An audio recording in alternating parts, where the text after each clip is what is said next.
நிகழ்வு ஒழுங்குபடுத்துவதற்கு நீங்கள் தகவல்களை பரிமாறிக்கல சரியான இன்ஃபர்மேட்டிவா இருக்கணும். Too much of anything good for nothing என்று சொல்வார்கள். தகவல் பரிமாறிகளை ஷார்ட் அண்ட் ஸ்வீட்டா இருக்கணும். பெரிய பந்தி கணக்கா இப்ப பாத்தீங்கன்னு சொன்னால் ஏஐயின் தாக்கம் வரை ChatGPT போன்ற அதிலேயே போட்டுட்டே அப்படியே அதுல போடுற ChatGPT சொல்றதே அப்படியே ஃபோர்ஸ் பண்ணி விட்டுருவார்கள். அதை வாசிப்பதற்கே நேரம் இருக்காது. இந்த வேலைப்பழுவான நேரங்கள்ல அப்ப அதை ஷோர்ட்டா இன்ஃபர்மேட்டிவா ஷேர் பண்ணக்கூடிய அந்த திறமை இருக்கணும். அப்ப நாங்கள் அட்மின் யாருன்றதை நாங்கள் குரூப்ல யோசிக்கணும். அப்ப அவர் தலைமை தாங்கி அந்த விஷயங்களை பரிமாறுறவரை நான் அட்மின் கருத விரும்புகின்றேன். அப்ப அவர் சரியான தகவல் பரிமாற்றங்களூடாக போகணும். மற்றது இந்த குரூப்ல போடிக்கல தேவையற்ற தகவல் பரிமாற்றங்களும் இருக்கும். அரசியல் ரைட், அதாவது சம்பந்தம் இல்லாத தகவல் பரிமாற்றங்கள். இப்ப அதுகளை எப்படி நீங்கள் சிலவள அட்மின் தன் அதிகாரத்தை பயன்படுத்தி ரிமூவ் பண்ணி விட்டால் அது அவர்களுடைய மனநிலையை பாதிப்பதாக இருக்கும், அவரை எம்ப்ரஸ் பண்றதா இருக்கும், அந்த குரூப்ல தர்ம சங்கடப்படுத்துறதாக இருக்கும். இப்ப அதை இப்படி கையாளணும் என்ற ஒரு தந்திரோபாயம் ரைட், சாணக்கியம் தேவை அந்த அட்மின்ஸுக்கு. அதை சரியா செய்யணும். என்னென்னா அந்த அட்மின் ரோல் ஒரு லீடர்ஷிப் ரோல். உண்மையா இப்போ நீங்கள் லீடர்ஷிப் எடுக்க சில அந்த ஒரு குரூப் ஸ்டார்ட் பண்ணிக்க சில ரூல்ஸை நீங்கள் ஹைலைட் பண்ணலாம். இப்போ இந்த குரூப்பை நீங்கள் ரெஸ்பெக்ட்ஃபுல்லான வேர்ட்ஸ் தான் பாவிப்போம், வேறு விஷயங்களை நாங்கள் இதுக்குள்ள கொண்டு வர மாட்டோம், பாலிட்டிக்ஸை விடுவோம், அப்படி அந்த சில ரூல்ஸை ஒரு அட்மினிஸ்ட்ரேட்டராக இருக்க நீங்கள் சொல்லலாம் ஒரு குரூப்பை ஸ்டார்ட் பண்ணிக்க. நான் பார்க்கின்ற பொழுது இந்த குழுக்களுக்கு வருகின்ற அந்த மாறுபட்ட கருத்துக்களுக்கு காரணம் சில வேளைகள் இந்த அட்மினில் இருப்பவர்கள் ஒரு தீர்மானத்தை எடுத்து விட்டு, அதாவது அந்த குழுவில் இருப்பவர்களுக்கு கலந்தாலோசிக்காமல் ஒரு தீர்மானத்தை எடுத்துவிட்டு இதுதான் முடிவு என்று அறிவிப்பதால் தான் பல பிரச்சனைகள் இந்த குழுக்களில் வருவதை நான் கண்கூடாக பார்க்கக்கூடியதாக இருக்கின்றது. இந்த வாட்ஸ்அப் குரூப் இப்போ நீங்கள் இவெண்ட்ஸை பற்றி நாங்கள் காய்க்கிறோம்னு சொல்லிக்க நான் ஃபோக்கஸ் பண்ணுறேன். நிறைய ஃபீச்சர்ஸ் இருக்குது வாட்ஸ்அப்பில். இப்போ போல் என்ற ஒரு ஃபங்க்ஷன் இருக்குது. அது நீங்கள் ஒரு கேள்வியை கேட்கலாம், நாங்கள் எந்த டேட்டை இந்த ஈவெண்ட்டை வைக்கிறோம்னு ஒரு 4-5 ஆப்ஷன்ஸை கொடுக்கலாம். எல்லாரும் அதை ஓட் பண்ணலாம். ஓட் பண்ணி நீங்கள் உங்களுக்கு தெரிய வரும் இந்த டேட் மெஜாரிட்டியான ஆட்கள் சூஸ் பண்ணியிருக்கணும்ட்டு. ஸோ ஒரு டிசிஷன் எடுக்க அது ஒரு ஏன் வந்ததுன்னு உங்களுக்கு வடிவாக தெரியும். ஸோ அந்த பிரச்சனைகள் வராது. அட்மின் தான் சூஸ் பண்ணி இந்த டேட் வராது.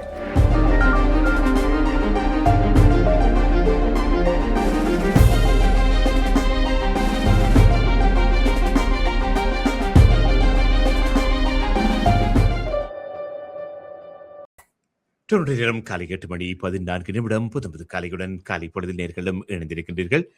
இப்பொழுது பொதுவாகவே ஒரு நிகழ்வையோ அல்லது ஒரு நிகழ்ச்சியோ நடத்த வேண்டும் என்று சொன்னால் இந்த சமூக வலைத்தளங்களின் பாவனை எங்களிடத்தில் அதிகரித்து காணப்படுகின்றது. முன்னொரு காலத்தில் நாங்கள் ஊர்களில் இருந்த பொழுது ஒரு நிகழ்வுகளை நடத்த வேண்டும் என்று சொன்னால் அந்த ஊரில் இருந்த சொந்தக்காரர்களுக்கு நாங்கள் நேரே போய் சொல்ல வேண்டும், அல்லது வெளிநாட்டு இருப்பவர்களுக்கு கடிதம் அனுப்பி சொல்ல வேண்டும் என்ற ஒரு வழக்கம் இருந்தது. இப்பொழுது எல்லாம் எங்களுடைய நண்பர்கள் புலம்பெயர்ந்த நாடுகளில் எங்கெங்கு இருந்தாலும் ஒரு நிகழ்வையோ அல்லது ஒரு நிகழ்ச்சியோ நடத்த வேண்டும் என்று சொன்னால் இந்த சமூக தொடர்பு சாதனங்களை நாங்கள் பயன்படுத்தி உலகில் எங்கிருந்தாலும் அவர்களை இந்த நிகழ்ச்சிக்கு இந்த இடத்தில் நிகழ்ச்சிக்கு நடந்தாலும் அவர்களை வரவழைத்து கூடிய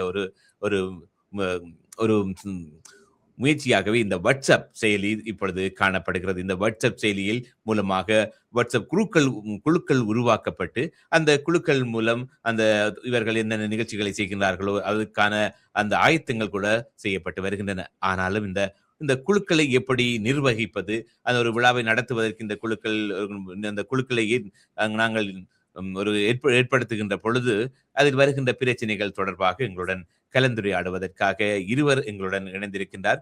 சுதா, நிஷா ஆகிய இருவரும் இணைந்து கொண்டிருக்கிறார். புத்தம்பது காலைக்கு உங்கள் நிகழ்ச்சிக்கு உங்கள் இருவரையும் வரவேற்கின்றேன். வணக்கம். வணக்கம். வணக்கம். முதலில் சுதா, உங்களை பற்றி ஒரு சிறிய அறிமுகம். நிச்சயமாக. முதற்கண் இந்த நிகழ்வை பார்த்து கொண்டிருக்கும் CMR டிவியை நேயர்களுக்கு எனது அன்பான வணக்கங்கள். எனது பேர் சுதாகரன். நான் முக்கியமாக யாழ் பல்கலைக்கழக பழைய மாணவர் சங்கத்தின் முன்னாள் தலைவரும், யாழ் பல்கலைக்கழகத்தின் ஒரு அங்கத்தவரும், அதைவிட இனிய அமைப்புகள் அன்புநெறி கனடா போன்ற அமைப்புகளில் ஒரு அங்கத்தவராக இருந்து வருகின்றேன். இந்த சமூக பணி என்று பார்க்கல அதுகளுடைய நிகழ்ச்சிகளை ஒழுங்கு அமைப்பதிலேயும் ஒரு அனுபவம் கொண்டிருக்கின்றேன். இதை விட நான் ஒரு இன்ஃபர்மேஷன் டெக்னாலஜி துறையில் ஒரு டேட்டா ஆர்கிடெக்டாக கனடியன் கம்பெனி ஒன்றுக்கு பணியாற்றி கொண்டிருக்கின்றேன். அதான் எனது சிறிய அறிமுகம். சரி, நிஷா சொல்லுங்கள் உங்களை பற்றி. எல்லோருக்கும் காலை வணக்கங்கள். என்னுடைய பேர் நிஷாந்திகா. நான் வந்து ஒரு ஆக்குபேஷனல் தெரபிஸ்ட். தற்பொழுது பப்ளிக் ஹெல்த் கேன்சர் ஸ்க்ரீனிங்கில் ஒர்க் பண்ணுறேன். கம்யூனிட்டியில் நிறைய வாலண்டியரிங் செய்திருக்கிறேன். முக்கியமாக வசந்தம் தமிழ் வெல்னஸ் சென்டரில் நிறைய வருடங்கள் வாலண்டியர் பண்ணியிருக்கேன். இன்றைக்கு உங்களோட சேர்ந்து கதைக்கிறதுல மிகவும் சந்தோஷம். நன்றி. உங்களுடைய வேலைப்பளுவின் மத்தியிலும் இந்த நிகழ்ச்சியில் இணைந்து கொண்டதுக்கு நன்றி. இருவருமே பல நிகழ்வுகளை ஒழுங்கமைத்திருப்பீர்கள் என்று தெரிகின்றது. சுதா, உங்களிடம் ஒரு குழு அல்லது ஒரு அமைப்பு சம்பந்தப்பட்ட ஒரு நிகழ்வினை நாங்கள் செய்வதென்று சொன்னால், அந்த குழுவில் அமைப்பில் இருக்கும் அனைவரையும் இணைத்து நடத்துவதற்கு ஒரு குழுவை நாங்கள் சேர்ப்பிக்க வேண்டும். அதாவது இந்த வாட்ஸ்அப் குரூப்பை நாங்கள் உருவாக்க வேண்டும். இப்படி அந்த வாட்ஸ்அப் குரூப்பை நாங்கள் உருவாக்குகின்ற பொழுது, அந்த குழுவுக்கு அட்மின்களாக ஒருவர் இருப்பார் அல்லது சில குறிப்பிட்ட நபர்கள் இருப்பார்கள். இப்படி அந்த ஒரு நிகழ்ச்சி ஒருங்கிணைப்பில் ஒரு வாட்ஸ்அப் குரூப் உருவாக்குகின்ற பொழுது, அந்த அந்த குரூப்பில் இருப்பவர்களுக்கு அந்த தகவல் தெளிவாக பரவச் செய்து, அனைவரின் கருத்தையும் சமநிலையாக கேட்பது மற்றும் முடிவுகளை ஒரே நேரத்தில் எடுத்து முன்வைப்பது போன்ற கடமைகள் இந்த வாட்ஸ்அப் அட்மினில் இருப்பவர்களுக்கு இருக்கும். இப்படியாக நாங்கள் பார்க்கின்ற பொழுது, அந்த வாட்ஸ்அப் அட்மினாக இருப்பவர்களுக்கு என்ன தகுதி இருக்க வேண்டும்? அல்லது அவர்கள் எப்படியான ஒரு ஆளுமையை கொண்டிருக்க வேண்டும் என்று நீங்கள் நினைக்கின்றீர்கள்? ஓகே, இது ஒரு நல்ல கேள்வி. முதற்கண் வந்து இந்த எல்லோரும் புரிந்து கொள்ள வேண்டிய விஷயம் என்னென்றால், எந்த ஒரு குழுவை, அதாவது வாட்ஸ்அப் குழுவை வந்து நாங்கள் என்ன தேவைக்காக வந்து உருவாக்குகின்றோமோ, இப்போ அதில் வந்து எல்லா தேவையான எல்லா அங்கத்தவரையும் இணைக்கின்றோம். இதில் வந்து நாங்கள் சில குரூப்புகளில் பார்த்தீங்கன்னு சொன்னால், அட்மின் செட்டிங்கில் வந்து அட்மின் ஒன்லி என்ற ஒரு செட்டிங் இருக்கும். மற்றது வந்து ஓப்பனாகவும் இருக்கும். எல்லாரும் தகவலை பரிமாறலாம், எல்லோரும் இணைக்கலாம். அது அந்த அமைப்பின் தராதரம், அதாவது அமைப்பின் தராதரம் என்று சொல்வதை விட அந்த அமைப்பில் உள்ள அங்கத்தவருடைய அந்த ஒரு டிசிப்ளின் என்று சொல்லுவோம், ரைட்? அதை பொறுத்து இருக்குது. சிலவள வந்து சில அமைப்புகளை வந்து ஒரு நூற்றுக்கணக்கான ஆக்களை இணைக்கைகளை வந்து அட்மின் ஒன்லி போஸ்ட் என்ற ஒரு செட்டிங் செய்ய வேண்டி வரும். ஏனென்று சொன்னால், இந்த மெசேஜ் டிராஃபிக்ன்றது வந்து ஒரு பெரிய ப்ராப்ளம். என்னென்ன கணக்கு மெசேஜ் அடுக்கடுக்க வந்தால் அது ஒரு இன்ஃபர்மேட்டிவாக இருக்காது. அப்போ அந்த வகையில் வந்து அட்மின் ஒன்லி குரூப் என்ற ஒரு செட்டிங் இருக்கும். இப்போ இதில் கூட கேள்விக்கு நான் வருகின்றேன். இப்போ இது அட்மின் ஒன்லி குரூப் என்று சொன்னால் அதில் ஒரு அர்த்தம் இருக்கிறத வந்து அந்த அட்மின் வந்து எப்படி தகவலை பரிமாறணும், எப்படி செய்யணும் என்று. அதாவது எல்லாருக்கும் பொதுவான குரூப், அட்மின் ஒன்லி இல்லாத எல்லோரும் தகவலை பரிமாறக்கூடிய ஒரு ஒரு குழு என்று சொன்னால், நான் சொல்லுவேன் அதில் இருக்கிற எல்லாரும் வந்து அட்மின் தான். அதாவது எல்லாருக்குமே வந்து ரெஸ்பான்சிபிலிட்டி இருக்குது வந்து அட்மினாக பிஹேவ் பண்றதுக்கு. இதுல வந்து அது அட்மின்ன்றது வந்து இங்க ஒரு ரோல். நீங்கள் அதை வந்து ஒரு பதவியாக எடுத்து, அல்லது அதில் அட்மினா இருக்கிறவர்கள்லாம் பெரியவர்கள், அவர்கள்லாம் தகுதி வாய்ந்தவர்கள் என்ற ஒரு தப்பான அபிப்பிராயம் வந்து இந்த குரூப்லையும் இந்த ஒரு சமூகத்திலையும் இருக்கக்கூடாது. அவர்கள் வந்து அந்த அமைப்பை வந்து அந்த நோக்கத்துக்காக, என்ன நோக்கத்துக்காக அதை உருவாக்கினார்களோ வந்து அதை சரியா நெறிப்படுத்தி செல்வதற்காகத்தான் அந்த அட்மின்ஸ் வந்து உழைக்க வேண்டும். அப்படியான ஒரு நிலைமை இருக்க வேண்டும் என்றது எல்லாரும் புரிஞ்சு கொள்ளணும். இல்ல மெயினா வந்து நீங்க இப்ப அட்மின் ஒன்லி குரூப் வச்சு கொண்டால் அந்த அட்மின்ஸ் வந்து எப்படி பிஹேவ் பண்ணணும். அப்ப மெயினா வந்து அவர்கள் யார் அங்கத்துவர்களை இணைக்கலாம், யார் இணைக்கக்கூடாது என்பதை வந்து அவர்கள் தீர்மானிப்பார்கள். அதுக்காண்டி ஒரு உதாரணம் பாடசாலை குரூப் என்று சொன்னால் அதுல பாடசாலை சார்ந்தவர்கள் மட்டும்தான் அதுல இருக்க வேணும். மற்றவர்கள் இணைக்கக்கூடாது. அப்ப அதை வந்து அவர்கள் சரியா கணிச்சு செயற்படணும். மற்ற வந்து இந்த அட்மின்ஸுக்கு உள்ள அட்டிடியூட், ரைட்? அவைய ஒரு பிஹேவியர் என்று பார்க்கல வந்து மெயினா நான் சொல்லுவன் வந்து அவை ஒரு பொலைட்டான ஆக்களா இருக்கணும். வந்து மற்றது ஒரு பயசா இருக்கக்கூடாது, பக்கசார்பு இல்லாமல் இருக்கணும், மற்ற பொறுமை இருக்கணும் மெயினா. மற்றது நீங்கள் ஒரு நிகழ்வு ஒழுங்குபடுத்துவதற்கு நீங்கள் தகவல்களை வந்து பரிமாறிக்கல வந்து சரியான இன்ஃபர்மேட்டிவா இருக்கணும். வந்து too much of anything good for nothing என்று சொல்வார்கள். தகவல் பரிமாறிகளை வந்து ஷார்ட் அண்ட் ஸ்வீட்டா இருக்கணும். வந்து பெரிய பந்தி கணக்கா இப்ப பாத்தீங்கன்னு சொன்னால் ஏஐயின் தாக்கம் வரை ChatGPT போன்ற அதிலேயே போட்டுட்டே அப்படியே அதுல போடுற ChatGPT சொல்றதே அப்படியே ஃபோர்ஸ் பண்ணி விட்டுருவார்கள். அதை வாசிப்பதற்கே நேரம் இருக்காது, ரைட்? இந்த வேலைப்பளுவான நேரங்கள்ல வந்து அப்ப அதை வந்து ஷோர்ட்டா இன்ஃபர்மேட்டிவா ஷேர் பண்ணக்கூடிய அந்த திறமை இருக்கணும். எகைன் நான் சொன்ன மாதிரி இது அட்மின் தான் கட்டாயம் செய்யணும் இல்லை, ரைட்? அந்த குழுமத்தில் இருக்கிற யாராவது திறமையானவர்கள் வந்து அதை வந்து நெறிப்படுத்தலாம். மற்றது வந்து அட்மின் வந்து இன்னொன்று மேக் ஷோர் பண்ணணும் வந்து டூப்ளிகேஷன், ரைட்? இந்த மெசேஜை வந்து ஒரு நிகழ்வு ஒழுங்குபடுத்தல் சம்பந்தமான தகவலை பரிமாறிக்கல வந்து ஒரு டூப்ளிகேஷன் இல்லாமல் ஒரு மெசேஜை இன்னொரு ஆள் போட்டால் அடுத்த ரைட்டவே இன்னொரு ஆள் போட்டோ என்னது ஓவர்லேப் பண்ணிடும். அப்ப அப்ப அப்படியான இதுகளை வந்து கண்காணித்து சரியான முறையில வந்து கொண்டு போகணும்.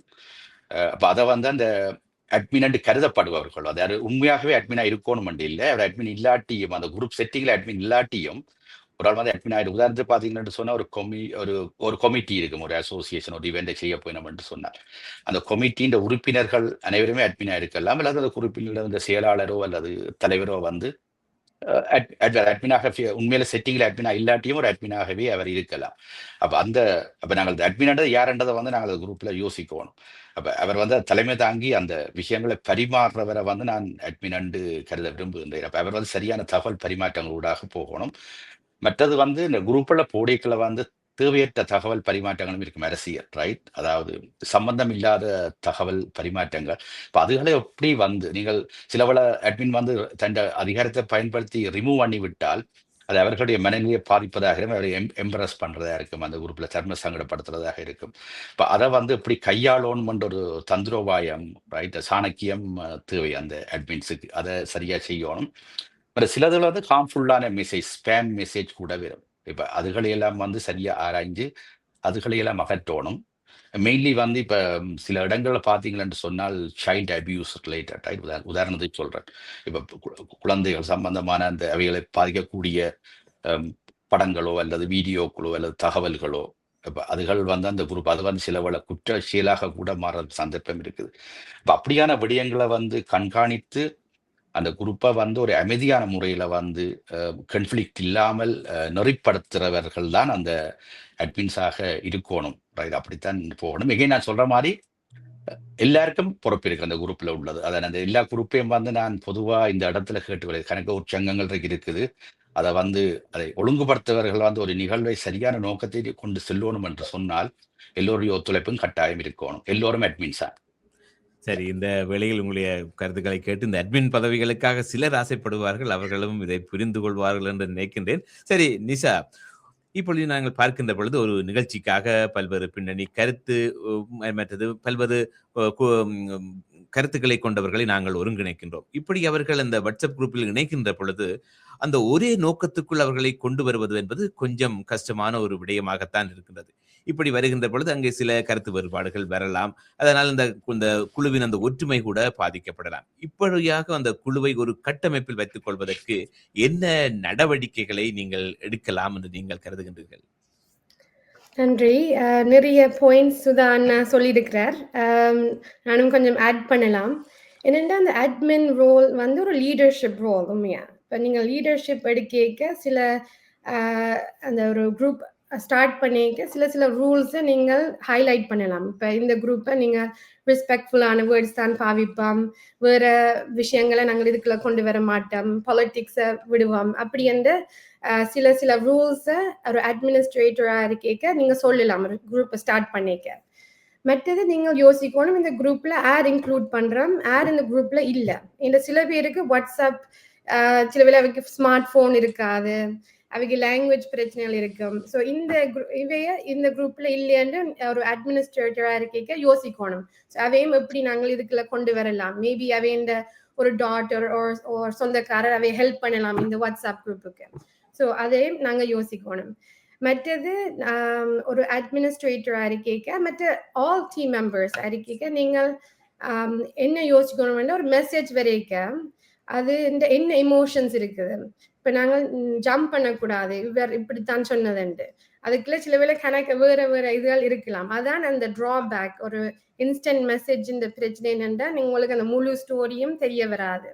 ஸோ ஒரு லீடராக இருக்க ஒரு குரூப்பில் நீங்கள் கொஞ்சம் அதை ப்ரொமோட் பண்ணி அந்த பெனிஃபிட் டவுட்டை கொடுக்கணும். ஒரு குரூப்புக்கு ஒரு பிரச்சனை வரைக்க நீங்கள் அந்த பிரச்சனையை டக்குன்னு போய் சால்வ் பண்ணுறது எப்படின்னா தனித்தனியாக அவையோட கதைக்கணும் ரைட். அந்த குரூப்லேயே அந்த பிரச்சனையை இன்னும் எஸ்கலேட் பண்ணாமல் தனித்தனியாக அந்த மெம்பர்ஸோட கதைச்சு அதை ஒரு ரெசல்யூஷன் வந்து திருப்பி அந்த குரூப்புக்கு கொண்டு வர மாதிரி. ஏனென்றா அந்த குரூப் வந்து ஒரு ஹார்மனியான ஒரு இடமா இருக்கணும். ஒரு வேறு அந்த குரூப்புக்கு போய்க்க ஒரு ஹாப்பினஸ் இருக்கணும் ரைட். ஸோ சேஃப் கார்ட் பண்ணுறதுக்கு அட்மினிஸ்ட்ரேட்டருக்கு கொஞ்சம் பொறுப்புகள் இருக்குது, எல்லாருக்கும் அந்த பொறுப்பு இருக்குது. மற்றது ஒரு விஷயம் ஒன்று ஆட் பண்ணலாம், எப்படி ஒரு ஆளை என்கேஜ் பண்ணலாம். இப்போ எப்படி மெம்பர்ஸ் இன்னும் ரெஸ்பாண்ட் பண்றதுக்கு என்ன செய்யலாம்னா நீங்கள் அக்னாலேஜ் பண்ணலாம்.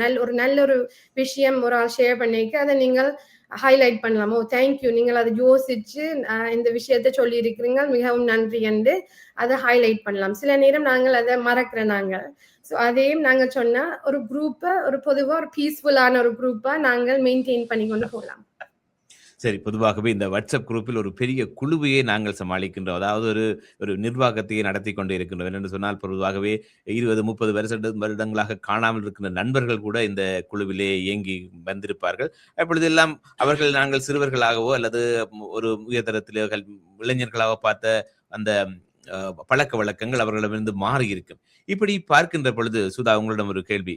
பொதுவாகவே பார்க்கின்ற பொழுது இந்த ஏதோ ஒரு காரணத்துக்காக பிரச்சனைகள் வந்துவிடும். பிரச்சனைகள் வந்து சில மனஸ்தாபங்களும் வந்து நீண்ட காலமாக இருந்த நட்புறவுகள் கூட சில இடங்களில் அந்த உடைந்து போறக்கூடிய சந்தர்ப்பங்கள் இருக்கின்றது. ஆகவே நீங்கள் சொன்னது போல் இந்த வாட்ஸ்அப் குரூப்பில் இருக்கின்ற பிரச்சனைகளை நாங்கள் தவிர்த்துக் கொள்வதுதான் நல்லது. அப்படி ஏதாவது ஒரு பிரச்சனை வந்தால், பொதுவாகவே வருகின்ற பிரச்சனைகள் என்று சொன்னால் எதிர்மாறான கருத்துக்கள். பொதுவாகவே ஒரு நிகழ்ச்சியை நடத்துவதற்கு அட்மின் வந்து ஒரு இசைக்குழுவை அழைக்கலாம் என்று யோசித்திருக்கலாம், அல்லது ஒரு நாடகத்தையோ அல்லது ஒரு நிகழ்ச்சி நிரலை அவர்கள் தயாரித்து வைத்திருக்கலாம். இப்படி வருகின்ற பொழுது அங்கே இருக்கிற 100 உறுப்பினர்களில் ஒரு 60-70 பேர் அதுக்கு ஆதரவாகவும் 20-30 பேர் எதிராகவும் இருக்கலாம். இப்படி பார்க்கின்ற பொழுது அந்த எல்லோரையும் அந்த ஒருமித்த ஒரு உடன்பாட்டுக்கு தீர்மானத்துக்கு கொண்டு வருவதற்கு என்ன முயற்சிகளை நீங்கள் எடுக்கலாம் என்று நினைக்கின்றீர்கள்? மீண்டும் ஒரு நல்ல கேள்வியை கேட்டீர்கள் தர்மா. அது போவதற்கு முன்னம் நிஷா ஒரு நல்ல கருத்தை சொன்னார். அந்த தகவல் பரிமாற்றங்கள்ல வந்து ஒரு ஹார்மோனிக் இருக்கணும், எல்லார்டையும் வந்து ஒற்றுமை இருக்கணும், எல்லாருக்கும் மதிப்பளிக்கணும். அதாவது அதுல போஸ்ட் பண்ற ஒவ்வொருவரும் வந்து தான் போடுற போஸ்ட்டுக்கு வந்து கொமெண்ட்டுக்கோ அதுக்கு வந்து ஒரு மதிப்பு இருக்குதா, அது அக்னாலேஜ்மெண்ட் சொல்லுவோம், ரைட்? அந்த அக்னாலேஜ்மெண்ட் இஸ் வெரி இம்பார்ட்டன்ட். அந்த குரூப்ல வந்து அக்னாலேஜ்மெண்ட் இஸ் வெரி இம்பார்ட்டன்ட். இப்ப அவர் சொன்னது போல வந்து அந்த அட்மினா இருக்கிறவர் வந்து ஒரு கருத்துக்களையும் வந்து அதுக்குரிய ரெஸ்பெக்ட் கொடுக்கணும் அந்த கருத்துக்களுக்கு. அது நேர்மறையான கருத்து இருக்கலாம், எதிர்மறையான கருத்துக்களா இருக்கலாம். உதாரணமா வந்து எந்த ஒரு கருத்தையும் போட்டா வந்து ஒரு தகவலை பரிமாறைகளை வந்து அட்லீஸ்ட் நீங்கள் ஒரு தம்ஸ் அப்பை போட்டு உங்களோட அக்னாலேஜ்மெண்ட்டை தெரிவிக்கணும். அப்பதான் அது வந்து அவரை ரீச் பண்ணிக்குதா, அதை அக்செப்ட் பண்ணிக்கணுமா இல்லையான்றது வந்து தெரிய வரும். அப்ப அந்த அக்னாலேஜ்மெண்ட் இஸ் வெரி இம்பார்ட்டன்ட். உங்களோட கேள்விக்கு வருகின்றேன் தர்மா. இந்த உண்மையில அது ஒரு சேலஞ்சிங் பார்ட். என்ன, நாங்கள் ஒரு நிகழ்ச்சியை ஒருங்கமைப்புகளை வந்து கட்டாயம் ஒவ்வொருவருக்கும் ஒரு விதமான சொந்தமான கருத்துக்கள் இருக்கு. அப்ப எல்லா கருத்துக்களுக்கும் வந்து என்ன பொறுத்தவரையில எல்லா கருத்துக்களுக்கும் வந்து நாங்கள் மதிப்பளிக்கணும். ஈவன் எதிர்மறையான கருத்துக்கள் என்றாலும் வந்து அவர்களுடைய பாயிண்ட் ஆஃப் வியூல வந்து அது ஒரு அவர்களுக்கு ஒரு நியாயமான கருத்துக்களா இருக்கலாம். அப்ப அதை நாங்கள் ரிஜெக்ட் பண்ணக்கூடாது, அல்லது அவர்களை முகத்தில் அடித்த மாதிரி வந்து அந்த குரூப்லயே பதில் எழுதுவது அதுகளை தவித்துக் கொள்ளணும். சரி, இந்த வேளை சொல்லுங்க. அப்ப அதுகளை வந்து தவித்துக் கொள்ளணும். சில சந்தர்ப்பங்கள்ல வந்து நீங்கள் அவர்களுக்கு தனிப்பட்ட வகையில் கூட வந்து நீங்கள் விளக்கம் அளிக்கலாம். உதாரணத்துக்கு வந்து ஒரு பொறுப்பை கொடுக்க நீங்கள் வந்து ஒரு நிகழ்ச்சிக்குரிய தயார்படுத்தலை வந்து ரைட், ஒரு ப்ரோமோ வீடியோவோ ஒன்றை தயார்படுத்துவோம் என்று சொன்னால் சில சந்தர்ப்பங்கள்ல வந்து அதுக்குரிய திருத்தங்களை வந்து இந்த குரூப்லேயே செய்யக்கல வந்து அது மற்றவைகளுக்கும் ஒரு அனோயிங்கா இருக்கும். ஒரு மல்டிபிள் மெசேஜஸ் வரும். சிலவளை வந்து அந்த தயாரித்தவரே வந்து ஒரு கண்டம் பண்ற மாதிரி, பிளேம் பண்ற மாதிரி அப்படியான சந்தர்ப்பங்கள் கூட வரும், ரைட்? அப்ப அதுல தனிப்பட்ட முறையில செய்யலாம். மற்றது வந்து நீங்கள் இன்னொன்று சொன்னீங்க வந்து அந்த கன்ஃபிளிக்ட் சிச்சுவேஷன் வேகில் வந்து ஒரு 80 விதமான ஆதரவு 20 அண்டிகளை வந்து அதுக்கு உண்மையில ஒரு சிறந்த வழியா நான் சொல்லுவேன் வந்து அந்த தகவல் பரிமாற்றங்களுக்கு அப்பால வந்து நீங்கள் அவர்களை ஒரு குரூப் ஹோல் அல்லது சூம் மீட்டிங்கோ ரைட் அதுல போட்டு வந்து கதைத்து அதை செட்டில் பண்ணலாம். அதுக்கு மேல வந்து அது ஒரு சிக்கலான விஷயமா இருந்தால் நீங்கள் இன்பர்சன் மீட்டிங் கூட வந்து நீங்கள் செட்டப் பண்ணி அதாவது வாட்ஸ்அப் குரூப்ல இருந்த அந்த மெசேஜ் பரிமாற்றத்துக்கு அங்கால வந்து அதுகளை கதைத்து தீர்த்து அதை கொண்டு போகணும். அதாவது நீங்கள் அந்த அட்மினாண்டு கொள்வர்கள் அல்லது அதுக்கு பொறுப்பா இருக்கிறவர்கள் வந்து சரியான விளக்கத்தை சொல்லி நாங்கள் ஏன் இப்படி செய்யணும். உதாரணத்துக்கு ஒரு மியூசிக் ஓரளவுக்கு ஒரு கருத்து இருக்கும், அந்த ஒரு மியூசிக் ப்ரோக்ராமை போடலாம், இன்னொரு சில ட்ராமா போடலாம், இன்னொரு டான்ஸ் போடலாம். அப்ப அந்த நிகழ்ச்சியோட தன்மைக்கு ஏற்ற மாதிரி வந்து எது எங்களுக்கு வார ஆடியன்ஸை வந்து எது கூட கவர்தலாக இருக்கும், அல்லது ஒரு கொமர்ஷியல் ஒரு ஃபண்ட் ரேசிங் அப்படி செய்யணும் என்று சொன்னால் அது எவ்வளவுக்கு அவர்களுக்கு பிரியோசனமா இருக்கும், இப்படி அட்ராக்ட் பண்ணும்.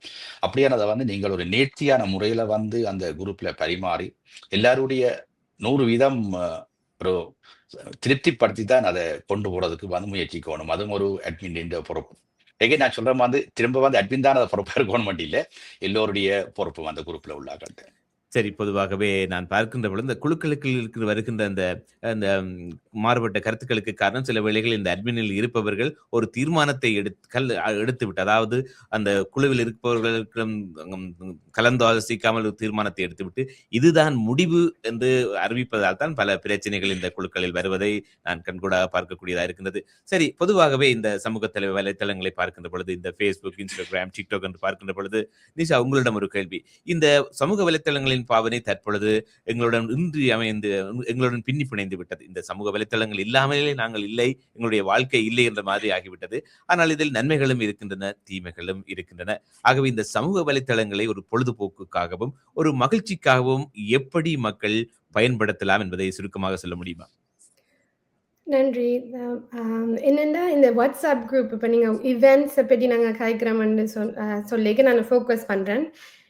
நிறைய ஃபீச்சர்ஸ் இருக்குது வாட்ஸ்அப்பில். இப்போ போல் என்ற ஒரு ஃபங்க்ஷன் இருக்குது. அது வந்து நீங்கள் ஒரு கேள்வியை கேட்கலாம். நாங்கள் எந்த டேட்டை இந்த ஈவெண்ட்டை வைக்கிறோம்னு ஒரு 4-5 ஆப்ஷன்ஸை கொடுக்கலாம். எல்லாரும் அதை வோட் பண்ணலாம். வோட் பண்ணி நீங்கள் உங்களுக்கு தெரிய வரும் எந்த டேட் மெஜாரிட்டியான ஆட்கள் சூஸ் பண்ணியிருக்கணும்ன்ட்டு. ஸோ ஒரு டிசிஷன் எடுக்க அது வந்து ஒரு ஏன் வந்ததுன்னு உங்களுக்கு வடிவாக தெரியும். ஸோ அந்த பிரச்சனைகள் வராது. இந்த அட்மின் தான் சூஸ் பண்ணி இந்த டேட் வராது. ஸோ இந்த போல் ஃபங்க்ஷன் வந்து நாங்கள் யூஸ் பண்ணலாம். அது என்ன கட்டித்தனம் என்றால், நீங்கள் அந்த கேள்வி கேட்குற விதம் முக்கியமாக இருக்கணும், ஸ்பெசிஃபிக்காக இருக்கணும், பட் நிறைய ஆப்ஷன்ஸ் கொடுக்கணும். ஸோ அந்த அட்மினிஸ்ட்ரேட்டர் இல்லாட்டி டீம் மெம்பர்ஸ் கேட்குற விதம் இருக்குது, ரைட்? ஸோ லொக்கேஷன்ஸை பற்றி கேட்கலாம், டைமை பற்றி கேட்கலாம், என்ன டாப்பிக்கை பற்றி நீங்கள் கதைக்க போகிறீங்கன்னு கேட்கலாம். ஸோ ஆல் ஆஃப் தீஸ் நீங்கள் கேள்விகள் வந்து போல் ஃபங்க்ஷனை வச்சு நீங்கள் யூஸ் பண்ணலாம். மற்றது இப்போ பின் அண்ட் ஒரு ஆப்ஷனும் இருக்குது, பின் ஃபீச்சர். ஸோ நீங்கள் சில அந்த ஒரு ஊர் அசோசியேஷன்ஸில் இருக்கீங்க, உங்களுக்கு போஸ்டர்ஸ் வரும். இப்போ இந்த கெட் டுகெதர் இங்கே நடக்குதுன்னு ஒரு போஸ்டர்ஸ் அனுப்பிவிடும். அந்த போஸ்டரை நீங்கள் அட்மின் ஓர் எனி அதர் டீம் மெம்பர்ஸ் பின் பண்ணலாம். பின் பண்ணினா அது ஒரு 7 நாள் இல்லாட்டி 24 மணித்தியாலாம் இல்லாட்டி 30 days வரையும் அது பின் பண்ணி இருக்கும் அந்த top of the conversation. So அது ரிமைண்ட் பண்ணும் மக்களுக்கு, ஓகே இப்படி ஒரு ஈவெண்ட் வருது, நாங்கள் அதை ரெஸ்பாண்ட் பண்ணணுமென்ட்டு.